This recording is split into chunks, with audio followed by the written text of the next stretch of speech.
The Miami Heat are currently 1-2 to start the 23 NBA season. What is an observation that you picked up very early this season? You know what? I think they may be missing PJ Tucker Mhm. on defense. He may not give you much on offense, but his defensive presence is something that may be a concern for me on the Heat. And I know that PJ Tucker's in Philly, but I think he may have been better suited for the Heat because he gives them maybe more consistent defense. Now that we have Tyler Hero in the starting lineup, I worry about his defensive efforts. And we know at the end of the day, you're going to get bulldogged by PJ Tucker. And I just think that may be one of the things that could be missing on their roster at the top of the season. So that's one of the things I have. Yeah, you mentioned Tyler Hero. That's one of my observations. Him being in the starting lineup, I think it breathes new life into the Miami Heat because for many seasons I've said, "Oh my goodness, they just need an upgrade. They need a boost." And I'm glad that Eric Spoelstra decided to put Tyler in the starting lineup. I think it helps, the Heat roster get going at a faster pace, especially when you have an old veteran point guard by the name of Kyle Lowry. Mhm. So, Speaking of Kyle Lowry, I don't know if it's going to be enough long term down the stretch. And I like Kyle Lowry. When he was at the Toronto Raptors, he was one of my favorite Toronto Raptor. And I hope he yeah. retires a Toronto Raptor whenever he decides to, you know, uh, in this career that he's created with basketball. But the first two games I was of this season for the Heat, I was like, Kyle, when that this is the thing. If you don't notice anything else about what the league is transitioning to, these young, athletic, quick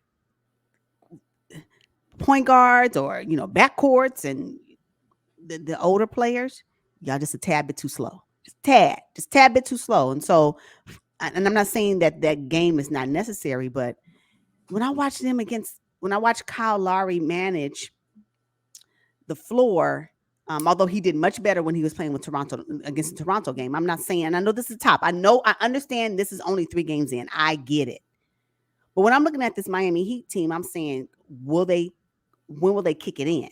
And hopefully the Toronto game will help them now kick it in because Kyle Lowry, I don't know long term if it's going to be enough for the Heat. I just don't know. Yeah, what you're referencing is Father Time, and it's really hitting Kyle Lowry over the head. I have Kyle Lowry being a Miami Heat maybe for the rest of this season, but that's it. It's an Yeah. observation. He's just too slow for what the Miami Heat want to do, and also for what the NBA is kind of transitioning to. I'm just saying, yeah, yes, questionable for me, and I don't. Yeah, it's questionable for me. Yeah, so and I think that you know what I need. I want Jimmy Butler to just turn on playoff Jimmy for the next 5 games. Just turn it on. I know he likes to, give you his minimum, which is what the Heat needs because it does help sustain them. But since they are already kind of in a deficit for this season, can they just turn on? Can Jimmy Butler just turn on playoff Jimmy for the next 5 games to get them back in rhythm, and then maybe you want to coast. I think just something needs to happen. I don't know if it's enough, and I'm worried about their offense. They got enough shooters. Like, what's going on? I Well, mean, you, Tyler Hero gonna be the only one. He the only one. I'm gonna need Duncan Robinson. No, I'm serious. Stop. You you mean to tell me you can barely get 10 minutes in the game, Duncan? Like what? When you come into the game, what I just it's not enough. hence is why Duncan has been kicked off of the starting lineup and on the bench. But After he no, signed this but 5 year, $90 million deal, we oh have my not seen the gosh. Duncan prior to his contract signing. He You know what? disappeared. But and coming off the bench doesn't have to necessarily be a negative because it was a positive for Tyler Hero when he came off the bench Yes. in the previous season, which garnered him the Six Man of the Year award. Hmm. So if Duncan Robinson for maybe the starting lineup is not where he needs to be right now, whatever his headspace is, if coming off the bench is where he needs to be, then I'm going to need him to do that. He is supposed to be one of their 3-point snipers, and he has not shown up. We're gonna do another season of this? Yeah. Like, Duncan, come on. They need you to do that. I mean, if you don't know anything else, the NBA is a game of 3-point shooting right now. I'm sorry. If you ain't got shooting, Defense and shooting, you can forget about it because I don't even know if the mid range is enough. And although some people can get it done, DeMar DeRozan is one, maybe even Yes. Kawhi Leonard if he get hot. But you still need people who's going to be snipers from three, and that's what Duncan Robinson is. And I know Max Strus is there, and he comes off the bench every now and then. The offense for me seems. You mentioned it. It seems stale. Hmm. You said it before in previous videos. Watch those videos on the Heat that we talk about. And Shaw always mentions that the Heat seems stale. And I think this season may be another stale season.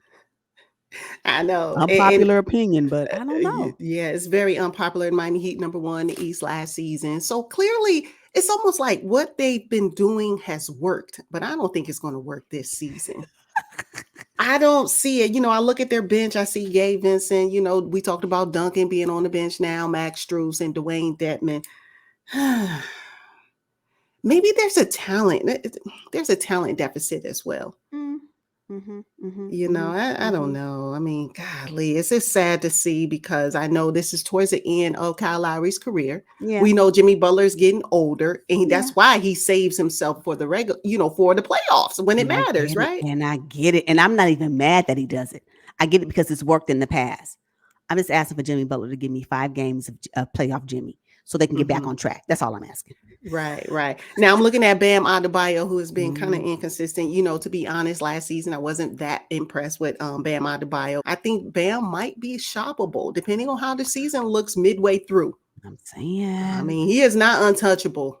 Oh no. You know what? Honestly, I don't even know if this will be the same team we'll see at the end of the season.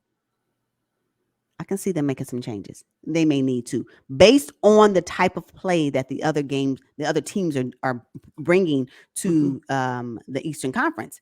I don't Yeah. know if this is going to work. I just don't know long term, right? Yes, 3 games in, you may be watching this. It could be 5 games in. Hopefully, it would change, but I expected more out of the gate from the Miami Heat, and they didn't give it to me. And maybe this is just going to be a slow start to the season for them, and then they'll pick up, and we'll see the number one seed being the Miami Heat for the 2023 NBA season again. And hopefully that's what it is. But as we're talking right now, I'm not worried, but I just have some questions, and that's what this is about. Will this type of basketball that they're currently playing will it be able to sustain them for the rest of the season, considering the other teams that they'll be competing against? And some of those other teams in the East, oh my goodness. Mm. Yes. So, yeah. So we'll see. I just think that the Heat will continue to watch and see what it does. But, yeah. So let's take a look at the Heat's next 5 games. I see them playing versus the Toronto Raptors, and then they go on the road for the Portland Trail Blazers and the Golden State Warriors and the Sacramento Kings, and then they come back home to play the defending champion Golden State Warriors. How do you think they'll do? I give them 2-3. If what we've seen so far is what they continue to do, I give them 2-3. I think there'll be a loss against Toronto. Toronto's length is amazing, and if they get their length in the game, it's pretty much a wrap for the Heat, in my opinion. I think that they'll win against Portland. They will lose both games to Golden State Warriors, and then they'll win against the Kings. So I have them 2-3. Okay, I have them going 3-2. I have them beating the Toronto Raptors only because they need a win They do. desperately. I do. I have them beating the Portland Trail Blazers. I don't think Portland can, Mm. get a win over them. And I have them losing to the Golden State Warriors 2 times and beating the Sacramento Kings. But it will be a dogfight. The Sacramento Kings are pretty good this Oh, season. yeah, happy. So these will not be easy wins or losses for the Heat. But yeah, I have them 2-3. You have them 3-2. Interesting. We'll see.